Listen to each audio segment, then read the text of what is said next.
Okay, live. My name is Viola Pierce. I am in the leadership of nursing program at ECPI. My I'm, name's oops. I'm Serena Gurfey. I'm in the same class. Sakina Alston, also in the MSN leadership track at ECPI University.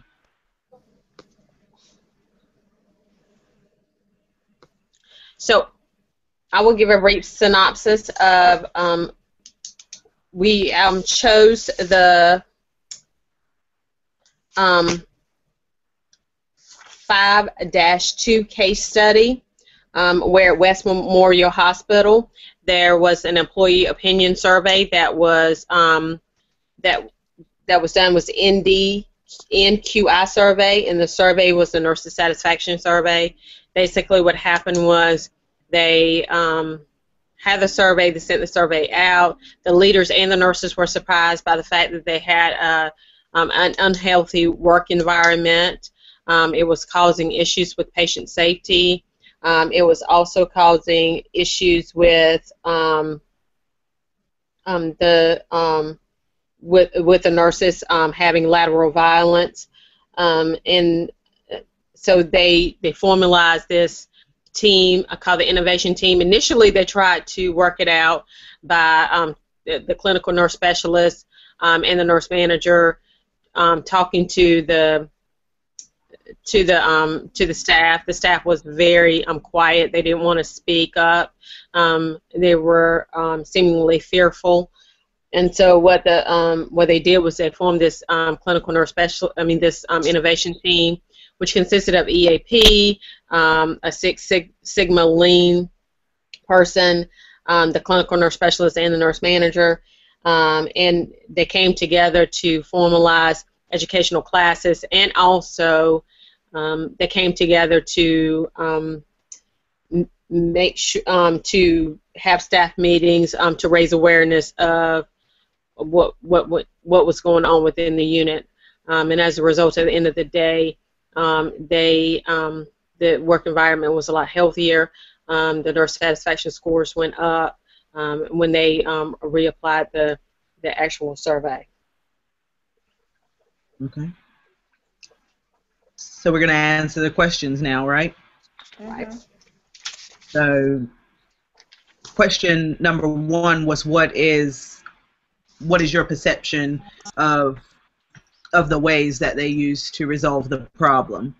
My perception was that they used they valued multiple intelligences. There were so many different people involved in resolving the problem from different levels of leadership and all the way including the staff. Mm-hmm. And then mine was that their beginning staff meetings are ineffective because mostly it's the leadership just passing along information that could be said in an email. People don't want to speak up because the staff member that's causing the negativity on the floor is there, and they won't speak because of the fear of backlash, and that they needed to do a more detailed assessment, and that's why they formed their groups to get more innovative with collecting their information and stuff. My perception is also that the initial methods that they used in order to collaborate with the staff was very ineffective, and so they sort of went back to the drawing board and figured out another way, and brought in more people in order to be able to be able to obtain the outcome that they needed. And it speaks volumes because at the end of the day they were very effective in what they wanted to accomplish. And they went in and they tried to assess the problem in the beginning, didn't assess it very well, didn't get any answers, so then they had to redesign their approach and then assess again after their new approach. Yeah. So they had to measure the response.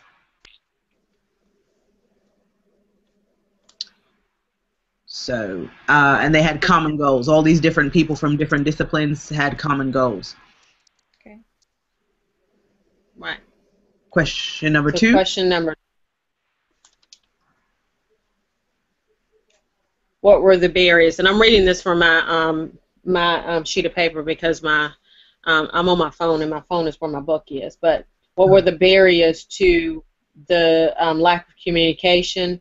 What were the barriers to that they had? And I put lack of communication, inappropriate staffing. Just because if you don't have enough staffing, then you have to meet people at the point of need. Inequality in reward and recognition. If you don't reward them accordingly to what they do, then they won't respond effectively. Any abuse of power, any lack of respect for the workplace, those are barriers. Tolerance of antisocial behavior, any toxic mentoring, because they had a lot of informal leaders that were very negative. That's toxic mentoring. And inconsistency and dishonesty. Mm-hmm. I have the staff not willing to speak up, the informal leaders keeping and taking control, people not willing to change and break out of their comfort zones. For that one, what are the barriers that could have been anticipated by the innovation team? They could have anticipated employees finding the time or being reluctant to find the time to participate in resolution strategies, and also barriers in getting stakeholders and administration to fund the education and the research needed to resolve the problem. So question number 3, which is the biggest factor that affects the adoption or the rejection, and I put that the biggest factor that affects the adoption is the trust and transparency. If people don't trust you, if they don't trust that they can come to you and they can give you this information, then they won't. Mm-hmm. And that creates if they can't communicate with you, then you won't know what's going on. And I have to use small groups for the discussions to pass along information about the innovation and the collaboration and teamwork. And I have, again, administration might reject the plans, innovative plans, due to cost of education of the staff, and any individual that is comfortable with the status quo of conflict in nursing and thinks that it should be negative because it always has been negative, they might not take fixing that seriously because they don't see it as a serious problem. They just see it as it is the way it is. Okay, how did they engage the staff? And I put through staff meetings with a survey, and through the educational classes. Mm-hmm. I have education and discussion sessions about the work environment, the teamwork, open communication on the well-being of the staff and on patient safety. So that's question number 4, right? Yep. So they assessed the staff and found out that the staff was reluctant to speak, and then they broke down those barriers by creating a safe and therapeutic environment for the staff to say what they needed to say. And they put it on the table and made everybody aware of the safety issues and how bad it was affecting the staff and the patients. Number 5, how should they, or if you were the leader, how would you sustain it over time? And I put place new hire education, be that transformational leader that has that open door policy, be consistent, be honest. You yourself have to have a balance between work and home, having an emotional intelligence that right in the midst of the conversation you understand, you know, kind of the balance of the conversation, how it's going, walk the talk, value the truth of the whole, empower your employees, and build relationship rapport. Not just talk about work, talk about other things that is important to your employees. I have continued counseling, get further input and ideas from your staff.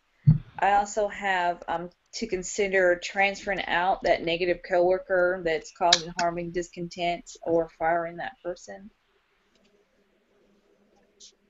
I have for that, how would you, let me see, what might you do as an innovation leader to ensure that this change was sustained over time?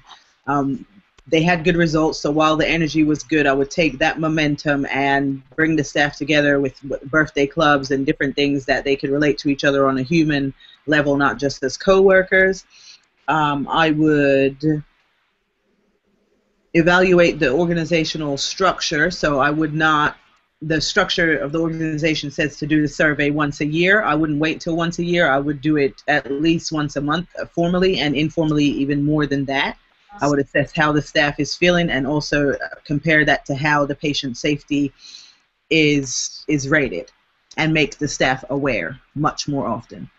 I would support the organizational process by making sure that every implementation that we had was offered to every shift, weekends included, so nights, weekends, because the organization's process is 24 hours, 7 days a week.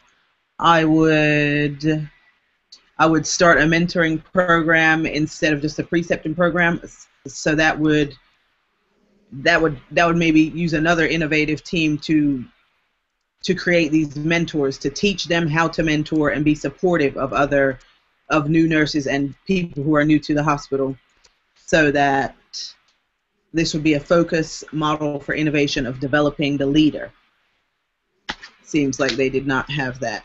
So there would be classes like a PALS class or a charge nurse class, but it would be for mentorship. And integrate innovation through education would also be part of that mentoring course that everyone would have to go to be named a mentor on the unit. And then they'd be recognized for their contributions to that. Okay. That it, everybody? Yes. Yes, ma'am. Okay. Thank you, ladies. Thank you. Thank you.